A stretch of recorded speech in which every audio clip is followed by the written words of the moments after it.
25 чэрвеня Белсат Зум, Віталь Бабін з вами. Вітаю, навіны і аналітыка цягам бліжэйшых 20 хвілінаў вашай увазе. Кіраўнік крамлёўскай дыпламатыі Сергей Лаўроў сустракаецца з Лукашенко. Дыктатар хоча, каб на парадзе 3 ліпеня бралі ўдзел госці з Расіі. Прэзідэнт Польшы Анджэй Дуда з візітам у Кітаі. Ці будзе сярод тэмаў перамоваў з Сі Цзіньпінам магчымасць закрыцця ўсіх межаў з Беларуссю? Санкцыі супраць БРСМ і Белома, як яны паўплываюць на магчымасці Лукашэнкі зарабляць на вайне ва ўкраіне? Беларусь готовая да дыялогу з Польшаю па бяспецы на мяжы, паведаміў лукашэнкаўскі міністр замежных спраў Сергей Алейнік пасля сустрэчы з расійскім калегам Сергеем Лаўровым у Менску. Гэткая заява ад беларускага чыноўніка прагучала на фоне пагрозы з боку Польшы цалкам зачыніць усе пункты пропуску на мяжы з нашай Украінаю. У другі дзень свайго візіту ў Менск кіраўнік расійскага МЗС Сергей Лаўроў сустрэўся з Александром Лукашенко. Наблюдая каждый день по телевизору, всегда появляются много вопросов, которые хотелось бы обсудить с вами. Лукашенко выказваў захопленасць працаю расійскага замежнепалітычнага ведомства і дзякаваў Расіі за падтрыманне беларускай заяўкі аб далучэнні да шанхайскай арганізацыі супрацы. По шанхайской организации все решено, все уже договоренности закреплены. Самым первым актом саммита в Астане будет официальное принятие Беларуси в полноправные члены ШОС. И весь остальной саммит Беларусь будет участвовать наравне со всеми остальными членами. Напярэдадні Лаўроў правёў сустрэчу са сваім беларускім калегам Сергеем Алейнікам. Пасля падпісання двухбаковых пагадненняў кіраўнікі МЗС зрабілі шэраг заяваў для медыяў. У прыватнасці Сергей Алейнік чарговы раз абвінаваціў у міграцыйным крызісе на мяжы Беларусі і Еўразвязу заходніх палітыкаў. Але зазначыў, што беларускі бок гатовы да дыялогу ў пытанні памежнай бяспекі. Гэткая рыторыка загучала з вуснаў беларускага чыноўніка на фоне візіту ў Кітай прэзідэнта Польшы Анджэя Дуды. Той падчас сустрэчы Сі Цзіньпінам папярэдзіў лідара КНР аб магчымым закрыцці ўсіх пунктаў пропуску на мяжы з Беларусю, што негатыўна паўплывае на экспарт кітайскіх тавараў у Еўропу.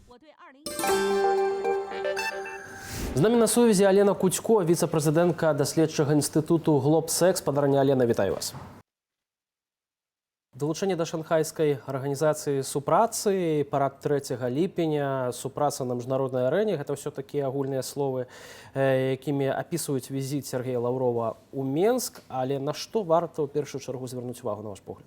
Расійскія чыноўнікі самых высокіх рангаў вельмі часта наведваюцца ў Беларусь апошнім часам. Быў і сам Пуцін даволі нядаўна. Таму чакаць ад інтэнсіўнасці такіх візітаў нейкіх новых абвестак, нейкіх новых праектаў не варта. Все ж такі інтэнсіўнасць паказвае, што абодва бакі працуюць над усё больш цесным супрацоўніцтвам.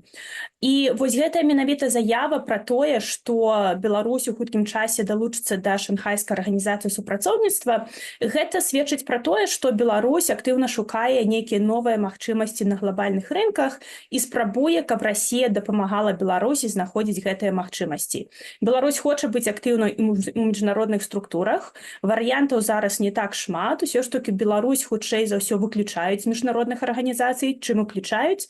Таму і гэта для Беларусі важны крок наперад. Разам з тым, падчас сустрэчы з Сергеем Лаўровым, міністр замежных спраў Беларусі Сергей Алейнік заявіў пра тое, што Менск гатовы размаўляць з Варшавай адносна сітуацыі, якая склалася на мяжы. Як лічыце, напэўна, рэжыму Менску напужала заява міністра Сікорскага пра тое, што Польша можа зачыніць усе памежныя пераходы з Беларусю, ці проста вырашылі гэтую сітуацыю з мігрантамі паступова неяк развязаць? Гэтае супадзенне. З аднаго боку, канешне, гэтая заява Сікорскага падштурхнула Менска больш актыўна падыходзіць да гэтага пытання. Мы бачылі гэта на практыцы, калі некалькі гадоў таму усе сумежныя краіны ЕС папярэдзілі Лукашэнку, што мяжа зачыніцца зусім, калі не спыняцца размовы пра вагнераў, пераходы мяжы і гэтак далей. І гэта спрацавала. То бок разлік на тое, што гэта можа спрацаваць і зараз. Але зараз такі этап і ў Мінску, дарэчы, і ў Маскве, калі Менск і Масква хочуць паказаць, што яны падрыхтаваныя для перамоў з захадам. Мінск гэта спрабаваў рабіць ужо на працягу 3 гадоў, то бок перыядычна такія прапановы паступаюць з боку Мінска, што Мінск хоча знізіць тэмпературу канфлікту з мігрантамі ці супрацоўнічаць у нейкіх іншых сферах, але праблема ў тым, што кожны раз, калі гэтыя прапановы робяцца, і нават калі Мінск робіць нейкія дэманстратыўныя крокі, каб знізіць, напрыклад, колькасць спробаў перасечы мяжу, усё гэта адгортваецца назад праз некалькі пару тыдняў. Таму Захад і зараз не вельмі верыць, што гэтыя прапановы яны выказваюцца ў сур'ёзным плане і што Лукашенка сур'ёзна на доўгатэрміновы перыяд будзе спрабаваць неяк знізіць накал канфлікту. Для Лукашенка гэта таксама не вельмі выгадна. Ён ведае, што гэта адзін з немногіх рычагоў ціску на захад, які ў яго зараз ёсць, таму ён будзе прасіць за гэтую вельмі вялікую цану. Напрыклад, здымаць санкцыі ці яшчэ якія-небудзь заступкі. І захад на гэты момант не абавязкова падрыхтаваны на гэтыя саступкі пайсці з улікам таго, што Лукашенка занадта цесна супрацоўнічае з Масквой. Але гэтая заява акурат прагучала падчас візіта Сергея Лаўрова ў Менск. Ці гэта значыць, што Масква таксама зацікаўлена ў вырашэнні гэтага канфлікту на мяжы? Заявы Масквы зусім не азначаюць, што Масква ў чымсьці шчыра зацікаўлена. Наўрад ці Мінск, ці Масква гэтае пытанне хочуць вырашаць канчаткова. Для іх абодвых гэта занадта важны інструмент ціску на заходнія краіны і таксама інструмент дэстабілізацыі і адцягвання рэсурсаў у краінах захаду. Але і Масква зараз спрабуе пасылаць сігналы, што Масква не толькі зацікаўленая ў паляпшэнні сітуацыі з мігрантамі, а, як Масква сцвярджае, Масква нават гатовая да мірных перагавораў па вайне ва ўкраіне. На захадзе, канешне, гэтыя сігналы не вельмі працуюць, бо Масква тут жа дадае, што, напрыклад, перамовы ва ўкраіне пачнуцца толькі калі ўкраіна капітулюе, і гэта самае ж і з мігрантамі. Мы перастанем турбаваць вашу мяжу, калі вы перастанеце падтрымліваць Украіну. То бок на захад гэты сігнал выглядае не вельмі крэдыбільна, але, канешне, гэта дапамагае і Маскве, і Мінску з іміджам у іншых краінах, напрыклад, Афрыцы ці Лацінскай Амерыцы. Што датычыць Кітаю, то акурат прэзідэнт Польшчы Анджэй Дуда скіраваўся ў Пекін для сустрэчы з Сі Цзіньпінам. І вось падчас гэтай сустрэчы кіраўнік Кітаю заявіў, што спадзяецца на тое, што Польша і Беларусь вырашаць гэты канфлікт без закрыцця межаў. Зразумела, што рэжым Лукашэнкі не зацікаўлены ў тым, каб гэтыя межы закрыліся. Кітай таксама, а ці зацікаўленая ў гэтым Польша? Польша, канешне, не зацікаўлена ў тым, каб закрываць гэтыя межы, але Польшчы трэба неяк рэагаваць на сітуацыю на мяжы.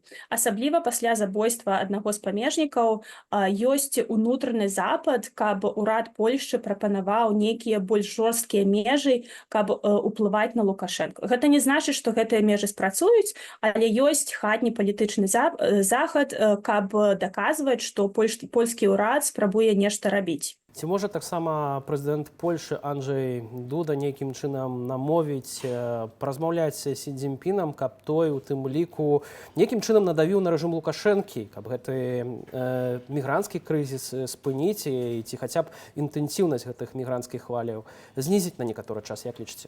Польскі прэзідэнт Дуда паляцеў у Кітай з вельмі складанай місіяй. Усё ж такі Польшча гэта чалецаў развязу, і ён прадстаўляе там і інтарэсы, і наратывы, якія падтрымліваюцца па ўсёй Еўропе. Еўропа зараз паслядоўна спрабуе размаўляць з Кітаем, каб знайсці нейкі новы баланс у адносінах. Гэта вельмі складана, таму што фактараў, якія гэтыя баланс парушаюць, зараз вельмі шмат. Еўрапейцы бачаць, што Кітай падтрымлівае Расію значна больш, чым еўрапейцы спадзяваліся. У эканамічнай дапамозе, але таксама у дапамозе Расіі атрымаць доступ да нейкіх інгрэдыентаў, якія патрэбныя ім для падтрымкі вайсковага комплексу. Кітай таксама адмовіўся удзельнічаць у мірным саміце ў Швейцарыі і, у прынцыпе, не тое, што не дапамагае вырашаць сітуацыю, а ў некаторым сэнсе нават перашкаджае планам еўрапейцаў і амерыканцаў, каб скончыць вайну ва ўкраіне. Але ў гэты ж час еўразвяз не хоча эканамічнай вайны і хоча неяк з кітайцам знайсці новыя эканамічныя адносіны. Зараз паміж Еўропай і Кітаем ёсць такая міні-вайна па тарыфах на розныя эканамічныя вырабы, і таму польскі прэзідэнт будзе таксама прапанаваць Кітаю нейкія шляхі іншага супрацоўніцтва, каб заахвоціць Кітай. І ўзамен, канешне, ён будзе прасіць, каб Кітай больш шчыра і больш інтэнсіўна спрабаваў скончыць вайну ва ўкраіне, і як частка гэтага пакету можа ўсплыць і тэма сітуацыі ў Беларусі. Кітай можа націснуць на Беларусь, калі захоча. Гэта ўсё ж такі для яго даволі танна і палітычна, і эканамічна. І калі Кітаю будзе патрэбна паказаць еўразвязу, што вось Кітай робіць крокі насупраць, гэты ціск можа адбыцца. А ці можа еўразвяз вось такім чынам праз Польшу, праз гэты візіт прэзідэнта Польшы ў Кітай нейкім чынам пераканаць Кітай ўсё ж такі больш падтрымліваць Украіну, чымся Расію? Кітай дакладна будзе патрабаваць ад еўразвязу саступак па эканамічных інтарэсах. Зараз еўразвяз абмяжоўвае пастаўкі, напрыклад, электрааўтамабілей з Кітаю, таму што бачыць гэта як нешта, што супрацьстаіць інтарэсам еўразвязу, таму што кітайскія прадпрыемствы падтрымліваюцца кітайскімі дзяржавамі. Таму Кітай будзе прасіць нейкіх эканамічных саступак узамен на нейкія, магчыма, больш стрыманыя дзеянні ў падтрымку Расіі ці, наадварот, больш актыўныя палітычныя манеўры, каб арганізаваць нейкія мірныя перамовы. Але хутчэй за ўсё адзін гэты візіт не вырашыць сітуацыю, і гэта будзе больш далёкая перспектыва. Дзякую вам вялікі за гэтую размову. Вам дзякуй. Алена Кудзько, віцэ-прэзідэнтка даследчага цэнтру Глобсек, была з намі на відэасувязі. Былы польскі суддзя Томаш Шмыт, які знайшоў прытулак у рэжыма Лукашэнкі, уладкаваўся на новую працу ў дзяржаўным інфармацыйным агенцтве «Белта». Былы суддзя, якога на радзіме падазраюць у шпіянажы, будзе весці відэаінтэрв'ю на YouTube-канале прапагандыстаў. Пра іншыя навіны дня ў нашым традыцыйным аглядзе. Вайскоўцы-акупанты на беларускіх курортах і ў санаторыях. Падчас сустрэчы з губернатарам Ленінградскай вобласці Лукашенка запрапанаваў карыстаць айчынныя здароўніцы для рэабілітацыі ўдзельнікаў гэтак званай СВА. Як распавёў Александр Драздзенка, ужо цяпер пры падтрыманні МУЗ Беларусі ў краіне перабываюць сем'і ўдзельнікаў вайны супраць Украіны з Ленінградскай вобласці. Яны ўжо пабывалі ў Менску, Берасці і Хатыні. Дзярждэпартамент США ўнёс Беларусь у спіс краінаў спонсараў гандлю людзьмі. Акрамя Беларусі, у дакладзе дзярждэпартаменту фігуруюць яшчэ 12 краінаў, сярод якіх Расія, Афганістан, М'янма, Кітай, Іран, Паўночная Карэя. Адзначаецца, што ў гэтых краінах адбываецца гандаль людзьмі ў межах дзяржаўных праграмаў і пашыраная практыка прымусовай працы. Асобна згадваецца, што менскі рэжым спрыяў адпраўцы украінскіх дзяцей у Беларусь і наўмысна аблягчаў заезд у краіну для мігрантаў, што павышала іхную ўразлівасць для гандлю людзьмі. Заснавальнік Wikileaks Джуліан Асанж пакінуў Вялікую Брытанію. Яго выпусцілі з папярэдняга зняволення пасля угоды з амерыканскім правасуддзем. Пасля суда на паўночных Марыянскіх астравах, амерыканскім валоданні ў заходняй частцы Ціхага акіяну, Асанж зможа вярнуцца дадому ў Аўстралію. У ЗША заснавальніку Wikileaks выстаўлена 18 абвінавачванняў. У асноўным датычных публікацый сакрэтных звестак пра ваенныя аперацыі ў Іраку і Афганістане. Менавіта паўдле гэтай справы Асанж пайшоў на угоду. Амерыканскае міністэрства юстыцыі настойвала на выдачы Асанжа ў ЗША. У гэтым выпадку яму пагражала б да 175 гадоў турмы. Цяпер Асанжу залішаць у агульны тэрмін пакарання амаль 5 гадоў, праведзеных у брытанскай турме. У Люксембургу стартавалі афіцыйныя перамовы наконт уваходу Украіны і Малдовы ў Еўразвяз. Звычайна першы этап працэсу трывае сама меней год, але з Украіною і Малдовою ён можа завяршыцца і раней, заявілі ў структурах ЕЗ. Украіна падала заяву на чаленства ў Еўразвязе ў 2022 годзе пасля пачатку паўнамаштабнага расійскага ўварвання. Малдова зрабіла гэта ў сакавіку таго ж года. Кортеж прэм'ера Вугоршчыны Віктора Орбана стаў удзельнікам смяротнага ДТЗ ў нямецкім Штутгарце. Трагедыя адбылася 24 чэрвеня. Орбан вяртаўся з матчу вугорскай зборнай на футбольным Еўра, калі калону прэм'ера пратараніла 69-гадовая жанчына да БМВ. Яна не заўважыла шлагбауму, выехала на скрыжаванне і ўрэзалася ў матацыкл паліцыянта, які суправаджаў кортеж. У выніку моцна пацярпелі два афіцэры. Адзін з іх неўзабаве памёр у больніцы. Флорида Пантерс упершыню ў гісторыі стала ўладальнікам Кубку Стэнлі. У драматычнай фінальнай серыі пантэры дазволілі Эдмонтону адыграцца з 0-3, але ўсё ж забралі 7-й, найважнейшы ў сваёй гісторыі матч з лікам 2-1.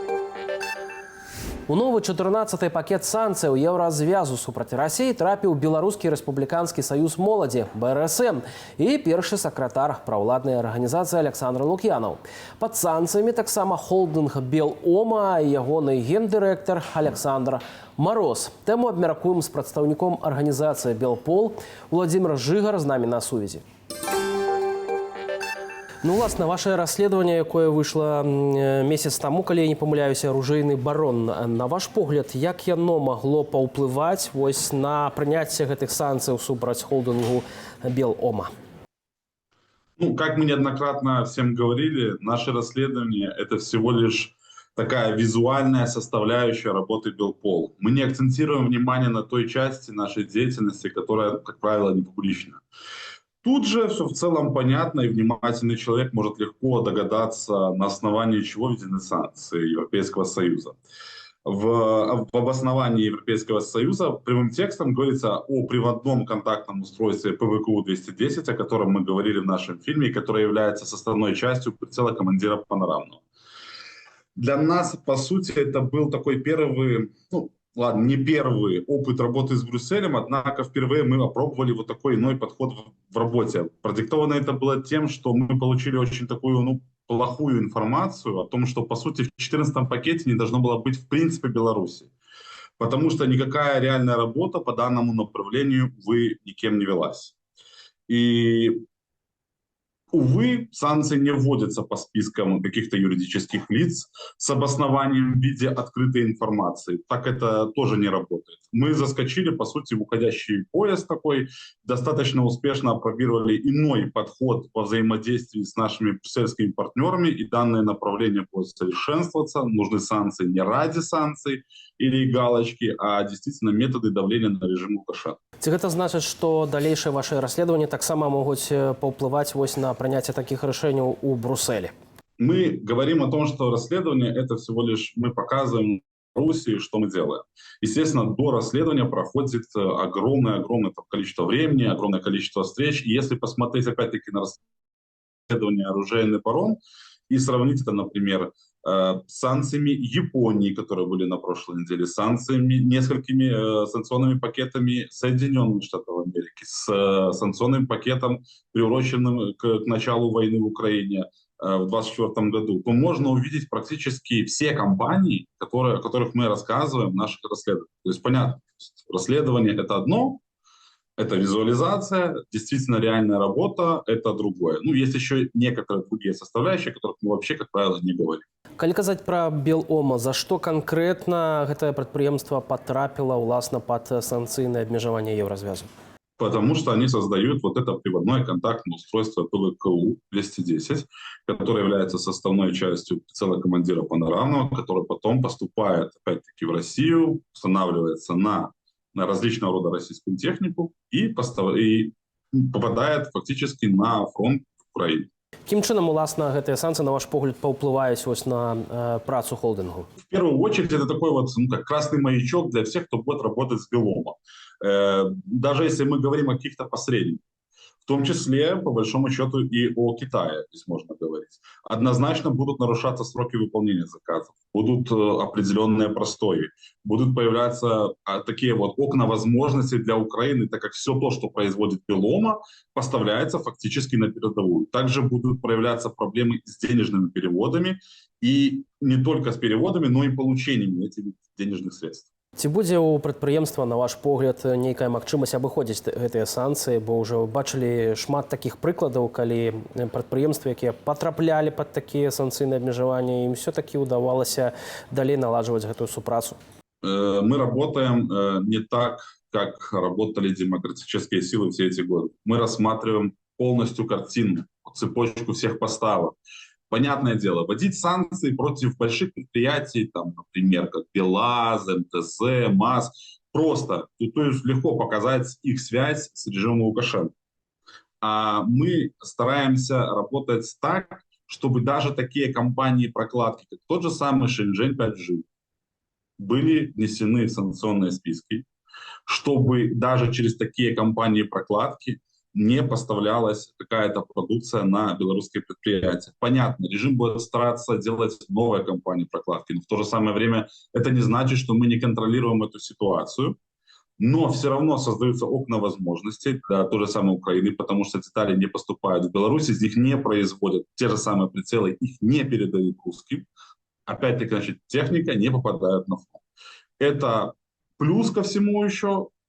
Схемы будут удлиняться, они будут становиться еще более дорогими для режима. И в определенный момент они просто могут привести к тому, что от создания вот таких вот новых схем, там, увеличения этих схем приведут к тому, что режим не сможет зарабатывать деньги на всем вот этом, потому что режим на самом деле сегодня это львиная доля всего того, что зарабатывает режим, это работа в интересах государственного оборонного заказа России.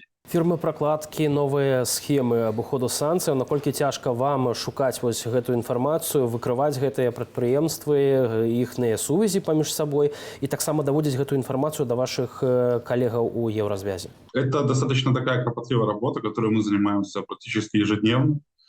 Да, нам тяжело найти, скажем так, точки входа, куда мы можем прийти, рассказать, показать. Но благодаря вот тому, что как мы работаем вот этот последний год, у нас, в принципе, нету каких-то таких больших сейчас проблем. Везде мы идем поступательно вперед. У нас достаточно широкий круг таких партнеров. Повторюсь, Япония ввела, если не ошибаюсь, в пятницу санкции против Shenzhen 5G. Это не просто санкции, которые были введены с головы, либо на основании каких-то, не знаю, обоснований, которые появились из открытых источников. Это достаточно такой тяжелый труд. Но мы знаем, что мы делаем, мы понимаем, для чего мы это делаем. И важно, с нашей точки зрения, важно понимать всю схему, как это все в Беларуси работает. Не бить по хвостам, не бить по тем предприятиям, которые, да, важны для режима Лукашенко, но они находятся в такой ситуации уж сейчас, что они фактически по кругу обложены такими небольшими компаниями-прокладками, либо такими вот компаниями, например, как тот же самый лаборатория аддитивных технологий. Бить нужно не только по крупным предприятиям, а именно давить на мелких посредников, на дилеров и в том числе на компании-прокладки. Яшчэ калі глядзім на гэты санкцыйны пакет, то бачым, што туды ўвайшла такая арганізацыя, як БРСМ, і таксама кіраўнік гэтай арганізацыі. У гэтым сэнсе еўрапейскія чыноўнікі палічылі, што арганізацыя мае непасрэднае дачыненне да дэпартацыі украінскіх дзяцей на тэрыторыю Беларусі. Ці вы маеце нейкія сведчанні, доказу такой дзейнасці з боку БРСМ? Мы не говорим про, скажем так, нашу работу по данному направлению. Могу только сказать, что представители БРСМ на местах занимались логистикой, идеологической составляющей в тех или иных учреждениях, где размещались украинские дети. Владимир, яшчэ одно пытанне. Таксама вось сёння стала вядома пра тое, што міжнародны суд у Газе выдаў ордер на арышт спадара Шайгу і Герасімова. І тым ліку тут, канешне ж, пытанне стаіць, ці пойдзе далей суд у Газе на выдачу падобных дакументаў на міжнародны вышук для беларускіх вайскоўцаў. Ваше меркаванне? Очень надеемся, что да. Мы постараемся сделать все возможное для того, чтобы не только речь шла, естественно, о военных, но и непосредственно о Лукашенко. Потому что главный военный преступник непосредственно он. И его то, что он натворил, должно быть по достоинству оценено в Международном уголовном суде. Дзякуй вялікі за гэтую размову. Спасибо вам. Владимир Жыгар, уласна, з арганізацыі «Белпол» быў з намі на відэасувязі. Бой бізунамі да крыві, спевы і танцы ў Нікарагуа адзначылі традыцыйнае свята ў гонар Яна Хрысціцеля. Традыцыя пад назваю «Лёс Чанегрос» сягае ў каланіяльны перыяд гісторыі Нікарагуа. Прапануем ацаніць відовішча і вам у нашым матэрыяле без каментара.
На гэтым у нас уся інфармацыя. Глядзіце нас штодзённа па буднях адразу пасля выдання «Аб'ектыву», а я, Віталь Бабін, з вамі развітваюся. Да хуткай сустрэчы на Белсаце.